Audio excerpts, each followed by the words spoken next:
but not to deal with all of the potentially life-threatening complications of treatment, the sepsis with multi-organ failure, the severe toxicity from immunotherapy, to name only 2 examples.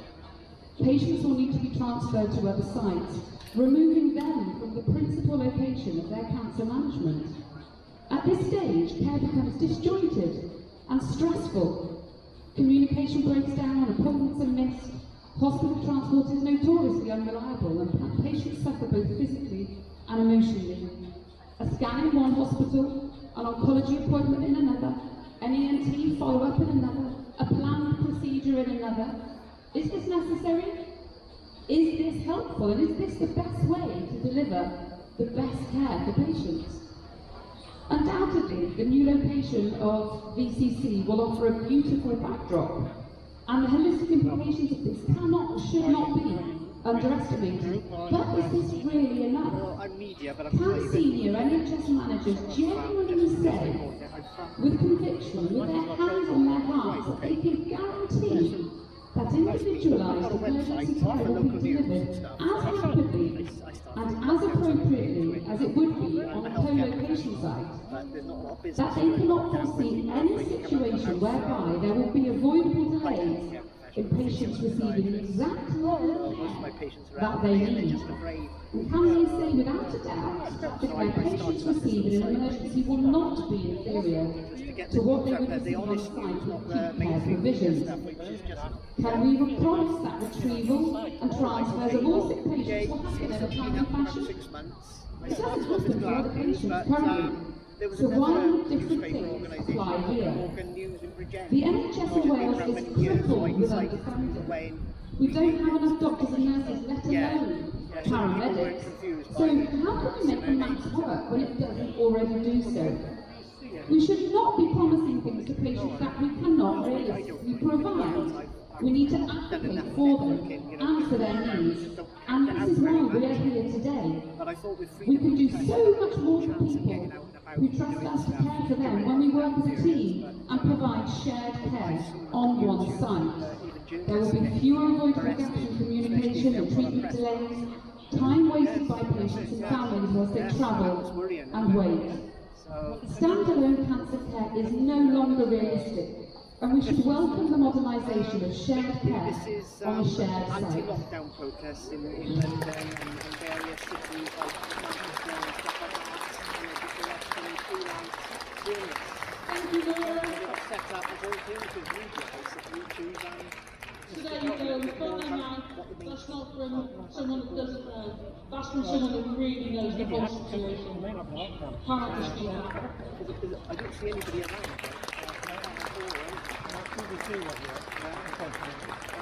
Just to really hammer home Yes.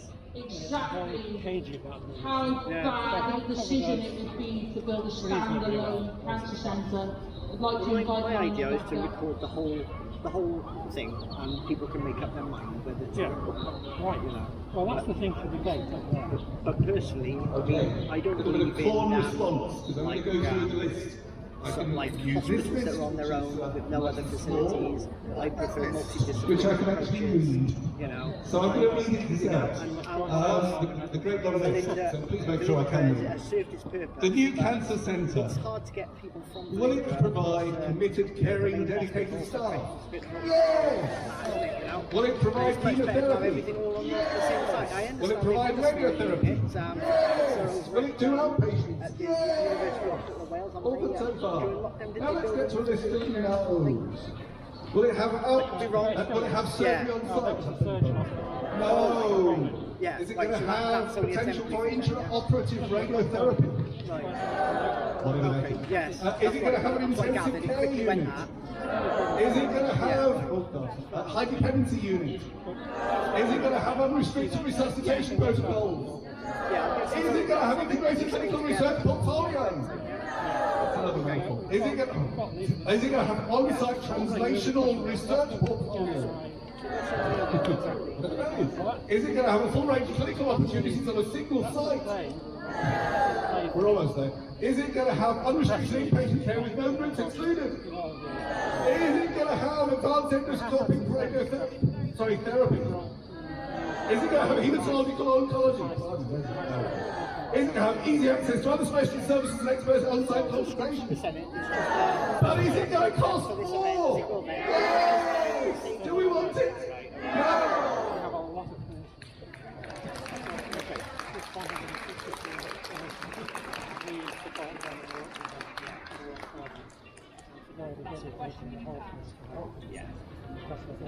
Thanks, Lionel. Okay, next is Alvin. The top bloke. At the moment, there's lots of scientists and medics that are being ignored.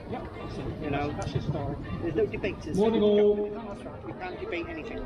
Well, that's what if you pick that's fine. So my name is Alvin Jones. I've got no clinical background. I think I just know right from wrong. I had to go at summarising what this is all about. I think I'm the last person on. As I find it a challenge to remember what day it is most of the time, So this was I'll read shamelessly a from my letter to the notes. So government. strap yourself in. Here goes. We are here today to amplify the voices of the 163 clinicians who are specialists in the diagnosis, treatment and care of cancer patients in South East Wales. This group of experts have expressed to the Welsh Government that they are on course to make a huge mistake with a once-in-a-half-century opportunity. This mistake is building the new Meadows Cancer Centre on the Northern Meadows in North Cardiff. Short-sightedly, Welsh Government are choosing to ignore this expert advice.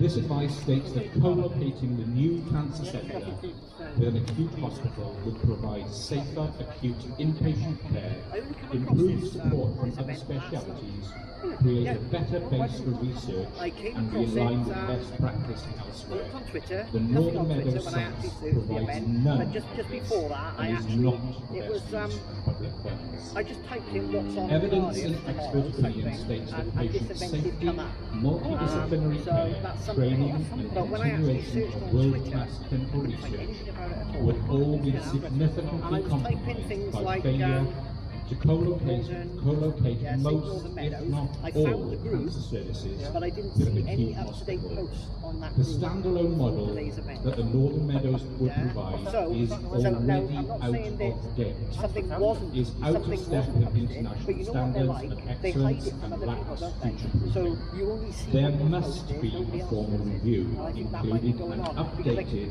there full wasn't any options up-to-date appraisal posts done going on in that at place. pace. I subscribed to It it, will provide but, valuable you know, I flexibility expected in to the see greatly something about altered today's event landscape coming on following Thursday. the This COVID-19 is pandemic and Twitter Brexit. right? It So would whether I represent have a more seen when somebody ambitious, posted stuff there, genuinely transformative vision for delivering improved cancer survival so supporters have set up, patients and better value for money for the no, but public. this is actual group. Can the current Welsh which is Government Save really be Northern satisfied with something that lacks So there is something ambition, there, but lacks it's not up to vision, date. Or if jeopardises it's up to date, patient they're just hiding survival, something. and is I know they poor do. value for money? Yeah, because Listening to this I know advice myself when I is was on long Facebook overdue. and various other It's groups in not the past. too late I posted to stuff, prevent this I've huge checked it on mistake. another computer, cancer. They make me think that my post is there. But no, this is, I know they do get up to stuff like that. Welsh Government has shown this week that they are willing to take another look at projects that are not in keeping with their programme for government. On Tuesday, they announced a freeze on new road building projects whilst a review of highway schemes across Wales is carried out. This demonstrates how they can act decisively, in this case to tackle the climate emergency and against the backdrop of the environment being at the heart of the decisions they make for Yeah, Wales. that's it, yeah. Today is not about the Some things are just common sense. environment nor climate emergency. But, It is not about the destruction of irreplaceable meadowland, a nature reserve and thousands of trees, all home to millions of our wildlife friends. It's not about creating a dangerous flood risk well, like for staff local are doing residents. staff It's not about creating, because they don't want it's not about the reduction in the air quality in the neighbourhood, including Corrigan Primary School, Yeah, because at the moment they've got an Specialist important School, job, but and once the things Hollybush merge Estate. or in, under It's another not about the organisation or whatever, dangerous and part of a bigger polluting hospital, congestion then of that course was they've caused lost their include the competence. quite unbelievable plan to have the main cancer centre entrance leading from the existing bottleneck of Asda car park. No, today is about ensuring the people of Wales have access to world-class cancer care, the highest level of patient safety, exceptional patient satisfaction, and the continuation of world-class clinical research. Evidence and expert opinion show that this would all be significantly compromised with the current plans. Welsh Government must stop ignoring and instead start listening to the experts, act decisively and set the wheels in motion for this essential clinical review. I've been speaking not only for the 163 conditions, but for all creatures great and small. Thank you for listening. Diolch yn fawr.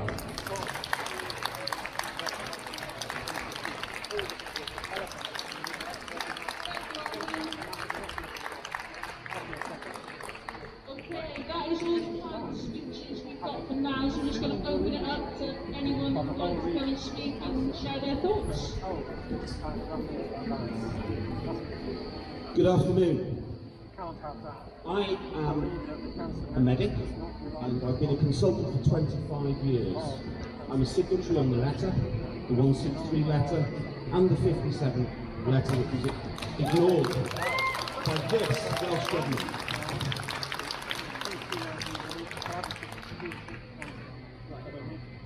This is a Welsh Government fantasy project, and the victims of this will be the patients of the future. Those aren't my words, that's from a senior cancer professor. So just have a think about that. The guy that rode past earlier and dished out a bit of abuse, he doesn't understand, but more to the point, neither the Welsh Government. Thank you.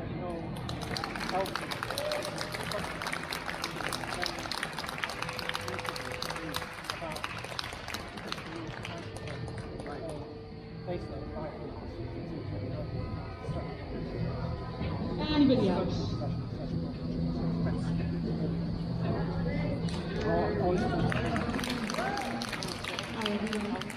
I'm also one of the 63 clinicians who signed that for the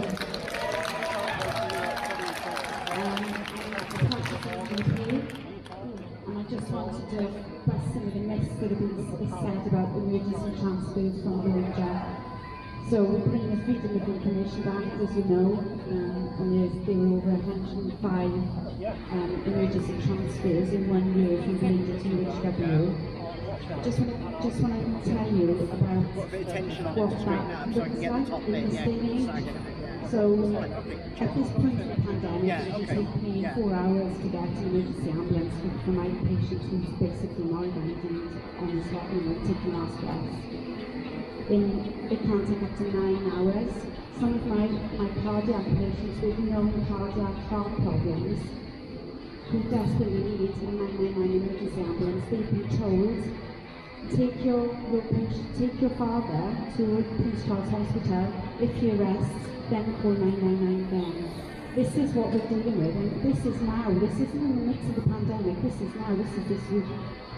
In the midst of the pandemic, I had patients who had low oxygen levels, who were ill with COVID, and other things, everything else that goes on as well as COVID, desperately sick and looking after them in the surgery for hours because we couldn't get an ambulance.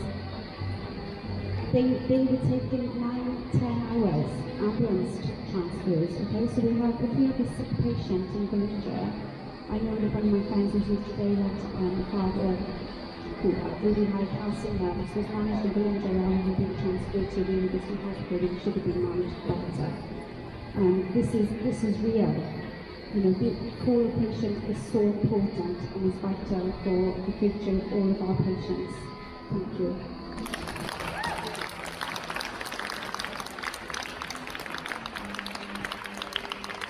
Anyone else want to speak? Anyone take it?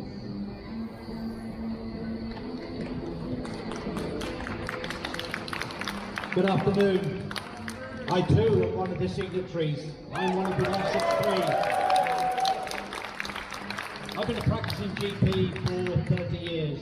Melindra has always been my go-to hospital, and and they have provided the most wonderful care for my patients. But a year ago, I realised that things weren't quite right with their new plans. I knew they were going to build a new hospital, and I had no reason to challenge them. No reason whatsoever. They'd always done everything they could for my patients. So I believed in them, I trusted in them. And then I saw a letter from a colleague, and I read it, and this letter got me thinking, because it challenged what was going on. So I spent the last year researching what exactly the truth is about this new Balindra Cancer Centre. And I echo what one of my colleagues said a moment ago. It's a fantasy project. This will not provide the best care possible for the £200 million we're going to spend to build, and another 500 million over the next 30 years tied into the MIM contract. So some of the things that we found, Balindra themselves published a document that said only 12 patients a year, no, it's 30 patients a year require emergency transfer. The Heath Hospital can be reached within minutes. Emerts, the helicopter doctors, are on hand to provide care. Chuck it in there. Thanks. So I went looking, and I went asking questions. Okay, got it. And what we found, what we said earlier, it's not 30, it's on average, for the last 5 years, 105 patients. Now these patients are very, very sick, and they require escalation of their care that cannot be provided at the Balindra site, and will not be provided at the new Meadows site. Just look at the list. They don't have anything there that will look after the patient when they crash and burn. So these patients need to be transferred, 105 a year. These are patients, when you break it down on the ambulance AMPDS coding, what sort of patients are transferred? Patients with chest pain, breathing difficulties, patients with strokes, patients with collapse, patients with head injury. The list goes on. These aren't routine transfers as we were told. These are sick patients. So when they are transferred, the Heath can be reached in minutes, we're told. No. The average transfer time for an Amber 1 call is 2 hours. Now that's 2 hours of clinical deterioration, and if it's somebody with septicemia, that's 2 hours closer to death. Oh, but don't worry, the helicopter doctors, Emerts, they're there, they will be there. Emerts are based in Davin Air Base in Senedd. They have a car based in Tremorfa here. They are available to anybody in Wales who needs help, not just Balindra. And they have been to the Balindra site twice.